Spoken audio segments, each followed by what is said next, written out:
Hey guys, it's Morgan from the CheekyHomemaker.com, where we cook, clean, stay on budget, and journey through motherhood together. Today we're going to be talking about cleaning schedules, and I'm going to share with you what I call my good enough cleaning schedule.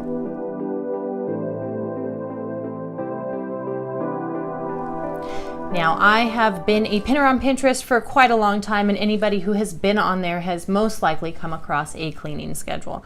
I printed one up that I thought sounded like it would work really well for me. I hung it on the inside of that cabinet right over there, and I proceeded to fail at keeping up with it. It made me feel like I was behind all the time. It made me feel like a failure, even if my house was relatively clean. And I just can never quite stay up with what I printed out. I've looked at many cleaning schedules trying to find a good fit. And since I wasn't able to find one, I have decided to create my own. And I'm sharing it with you because, in all honesty, if you were to stop by my home unannounced, it would be a little messy. It would not be gross. It would not be dirty. You would not want to eat out in my kitchen or use my restroom.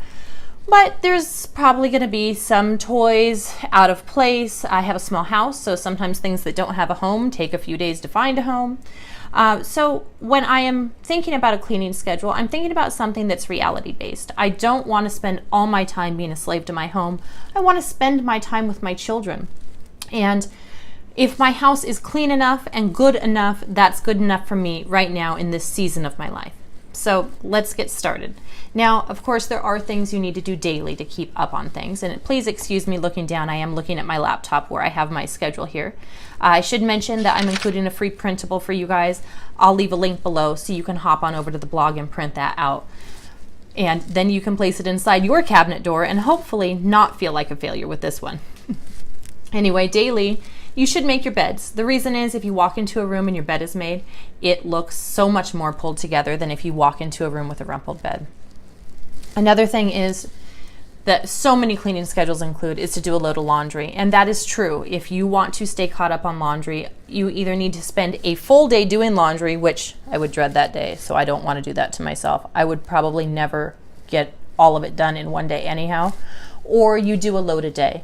It's kind of a pain for me because I do have to run outside to pop a load of laundry in, and sometimes the little ones don't want to let me do that. But if you stick with it and you do a load of laundry every day and actually put that laundry away, your laundry will be caught up. You'll find yourself thinking, I actually have time to wash some other items that maybe have been neglected, such as my curtains. So the key to this is you actually have to go all the way through. You have to put a load in. You have to put a load into the dryer, you have to fold a load, and you have to put it away. That does not need to be the same load that you do all of that with. It's totally fine to have a rotation going. So I will go put a load in the basket, go to my washer and dryer, pull the load out of the dryer that's already in there, move what's in the washer to the dryer, put the dirty basket I just brought with me into the wash, and that load I took out of the dryer, I fold it, and that gets put away. So that, to me, is the only way that I stay caught up on laundry. The other thing is to wipe down your kitchen counters once a day. They get gross, they get crummy, they get, a little bit of coffee spilled on them. I like to keep a microfiber cloth in my kitchen, and they say that the microfiber actually does pick up the bacteria and then it rinses off in the sink. I know Norwex puts silver in theirs, but from the study that I read, the silver isn't actually the functioning mechanism in it so much as the microfiber cloth itself that grabs all those little buggers, and they do rinse out of it. I don't know how true that is or isn't. I don't let mine sit around and get gross.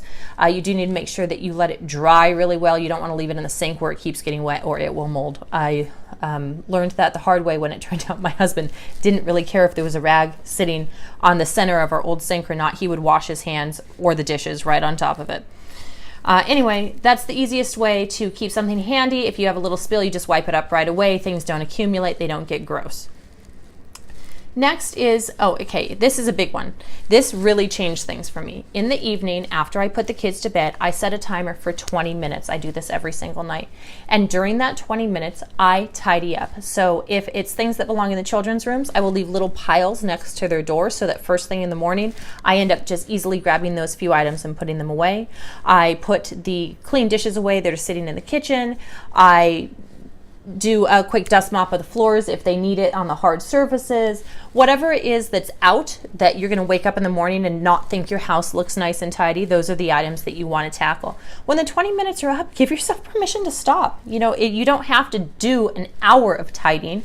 And if you do this every night, even if you have quite a mess to start with, you'll find that you just are a little more motivated to pick up a little bit more during the day, not let things get so messy. And then you can start tackling the bigger areas during this 20-minute mark. You'll find 10 minutes in, things are more or less put together. All right, well, let me go tackle that stack of papers for the next 10 minutes, that sort of thing. The other thing is you need to do dishes regularly. So if you're the type that uses your dishwasher, that's great. Make sure you are loading them, I would say at least twice a day into the dishwasher. My problem with the dishwasher is I absolutely dread putting the dishes away. So I have no problem loading them in. I love having an empty sink. Everything looks nice and clean. I have basically a closet, which is a dishwasher full of dirty dishes. And then it's time to run them. No problem. Pop that dishwashing detergent in, wash them, and then they sit there. And I don't want to put them away, and I pull clean dishes out as I need them, and my sink gets full of dirty dishes because I have nowhere to put them. So finally I said no more. I stopped the cycle. Instead of loading my dishwasher a couple times a day with the dishes that have accumulated throughout that day, I just hand wash them. There's not that many of us living in this house that I can't do that. So whatever system you prefer to do, by all means, do your system. But do it 2, even 3 times a day. If you think about this, especially if you have little ones like I do, if you're standing at the sink for 20 minutes trying to tackle a deep pile of dishes that has crusted on gook and all sorts of stuff, your kids are going to get restless.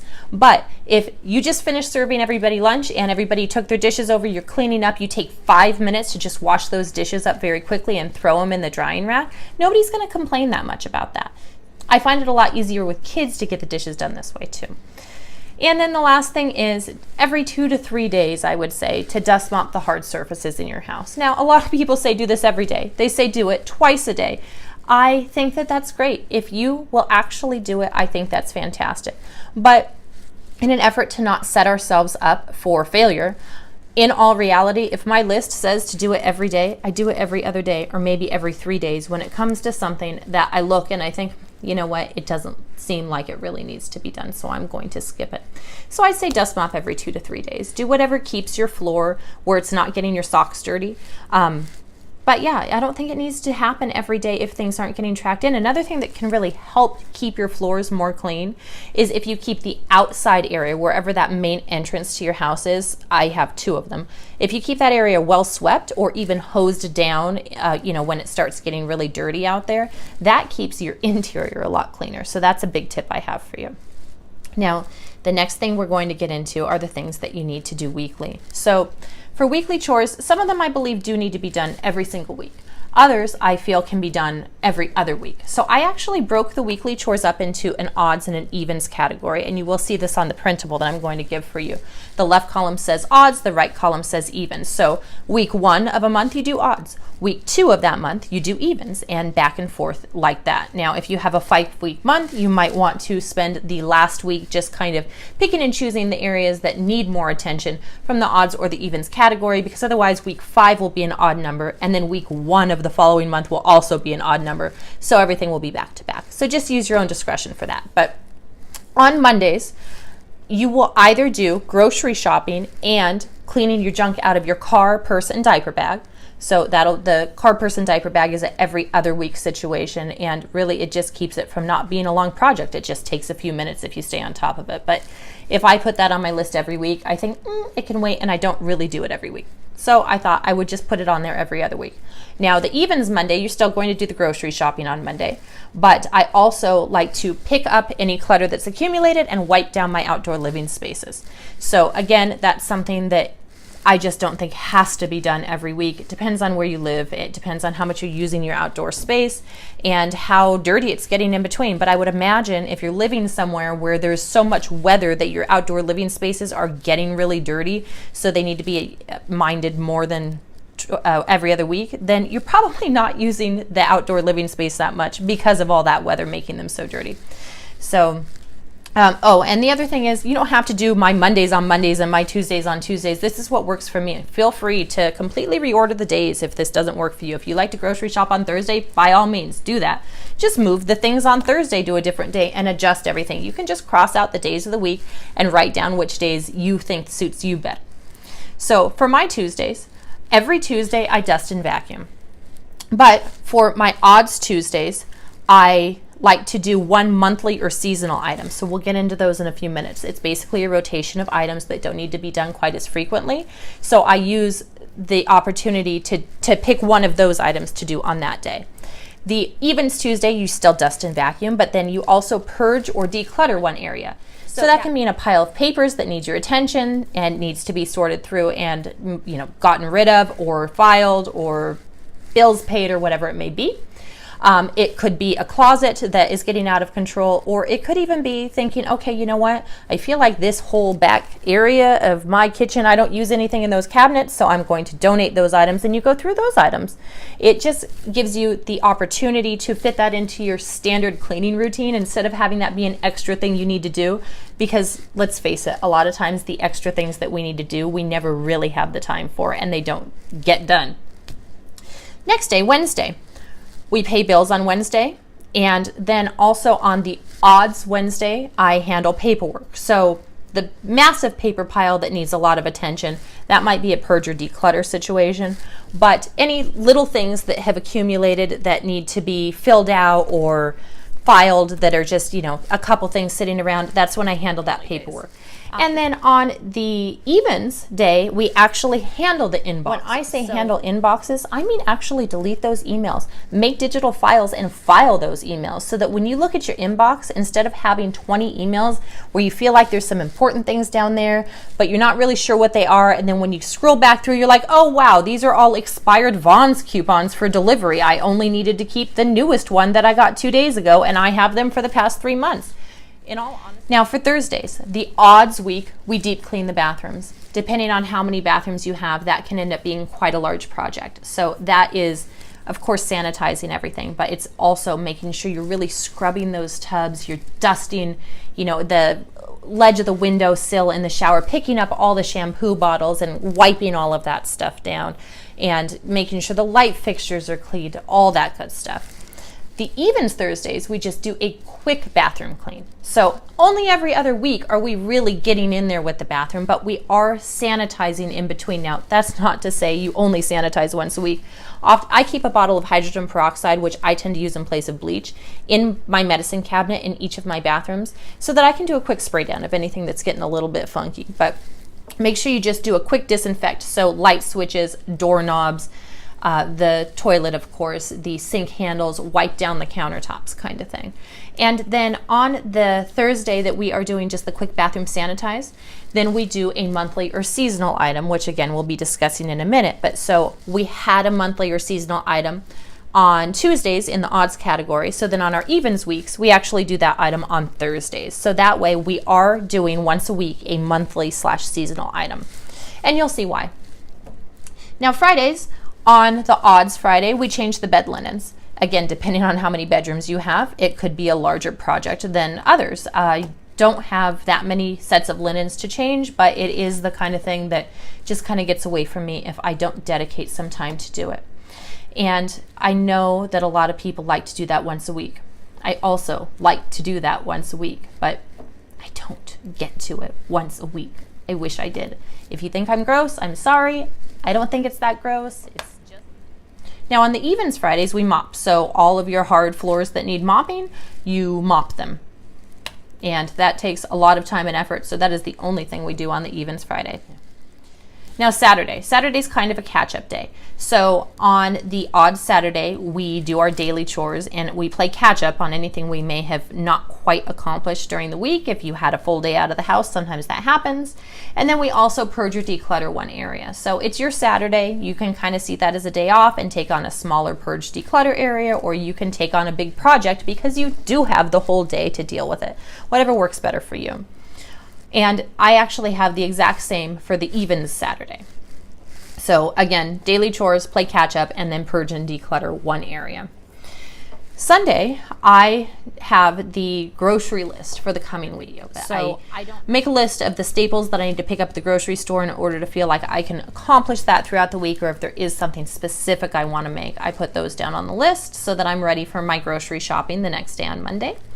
And then I deep clean the kitchen on the odd Sunday, and I also do a quick purge of the fridge. So for us, Monday is trash day. That means Sunday is a perfect day to clean out the fridge. Anything that's stinky in there will only be in that trash can overnight. So the deep clean of the kitchen, the quick purge of the fridge happens on the odd Sunday. And then on the even Sunday, we do a quick clean of the kitchen and a deep purge of the fridge. So that's going to be really getting into the back of that fridge. They're wiping those shelves down and making sure there are no nasties rotting in the back. So that's everything that we do on a weekly basis. Now I'm going to get into the monthly and seasonal items. So as you remember from our weekly schedule, every week there is an opportunity where it says monthly/seasonal item.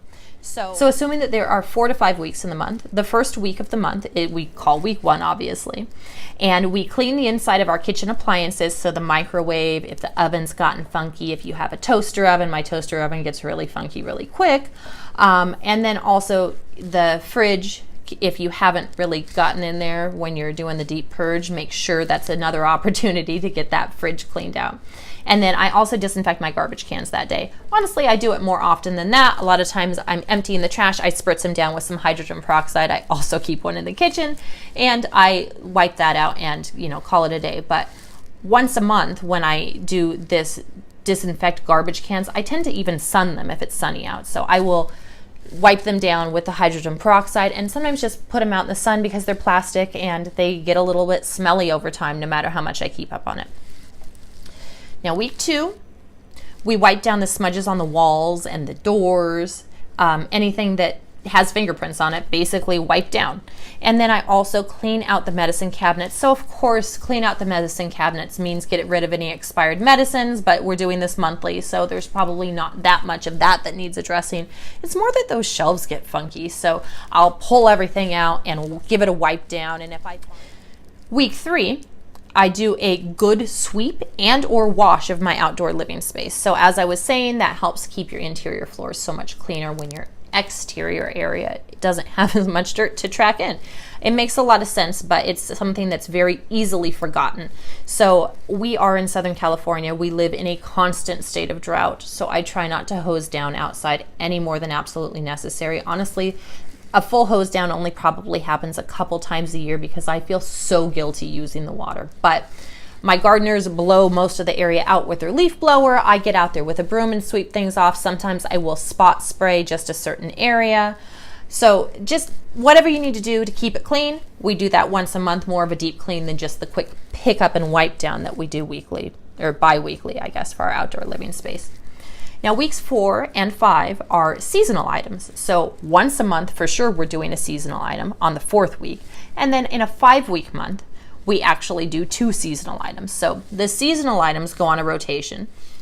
So our first seasonal item is to polish the wood furniture. So that's kind of a no-brainer. For me, mainly it's my piano. Anything that has a lacquer on it, you don't really need to polish. It's more of a good wipe down. But things that need to be oiled, that need to be polished really well, it's an opportunity to get in there and do that. The next seasonal item is to wash the windows inside and out. It's amazing how much of a difference it makes when your windows are clean. I tend to let mine get fairly dirty before I even realize how dirty they are. And once they're clean, I'm shocked. The same thing happens in my car with my windshield. I tend to live with the exterior edges all spotted and gross because the windshield wipers don't reach there. And as soon as I take the time at the gas station to use that squeegee just on my windshield in my car, I can't believe how bright and beautiful the world is. The same goes with your home. So make sure that you are cleaning your windows, as soon as they get dirty is great, but if you're not able to keep up on it that quickly, to do it seasonally, this will happen probably a little bit more than once a year on this schedule. The next item is to wash curtains, shower curtains, and to deep clean any blinds you have in your house. So I do these on a rotation. It's not that when we hit this seasonal item that we need to actually take everything down to the house and throw it all in the wash, all the shower curtains, and do it all at once. No. It's more that, okay, well, So it's wash curtains time, and well, my sliding glass door curtains have gotten funky from the kids' little handprints on them. So those are the ones that are coming down. Or you know what? Those actually are looking pretty good. So this time it's going to be shower curtains, or it's going to be shower curtains plus wiping down some wood blinds in your house. Whatever it is, it's addressing the ones that need a deep clean and making sure that you're looking at them and paying attention to them, because that's another item that tends to get away from me. I just kind of get used to it as they slowly get dirty, and then one day you look and realize they're looking pretty funky, especially because I do have white curtains in my house. And then the last item that I have on my seasonal item list is to clean out the pantry. This is something that should be done regularly, much more regularly than seasonally, of course. But this pantry clean out is actually pulling everything out of the pantry and looking at what you have, what you actually want to keep, and putting it all back in there. So if when you pull all your stuff out of your pantry, you see an item that was there the last time you did this, throw it away. You're not going to eat it. It's never going to happen. So those are the kinds of things that easily fall down in the very back and you don't notice they're there, but they're taking up your space. Or also you might find some things that you bought last month and completely forgot about that are dried goods and perfectly good. So make sure that you are cleaning your pantry out when you're doing your deep kitchen cleaning. But this is the really take it all out, wipe the shelves down, and put everything that you want to keep back in. So you're definitely welcome to add in anything to customize this that works for your schedule, or anything specific in your house that maybe I didn't mention. Again, I'm trying to set this up for success, so I don't like failing at a cleaning schedule. This is something I find I can stick to, and it keeps my house clean enough. So I think it's good enough. I don't need to be a perfectionist as long as I'm making sure I am balancing well, taking care of my home, taking care of my family, taking care of my kids, and really being present. Don't forget to grab your free printable of your good enough cleaning schedule at thecheekyhomemaker.com. I'll leave a link below. So I hope that this helps simplify your life to some extent. If you're new here, we should be friends, so don't forget to like my video and subscribe to my page so we can keep in touch. You can find me at thecheekyhomemaker.com, as well as on Facebook, Pinterest, and Instagram at thecheekyhomemaker. Hope to see you soon. Bye.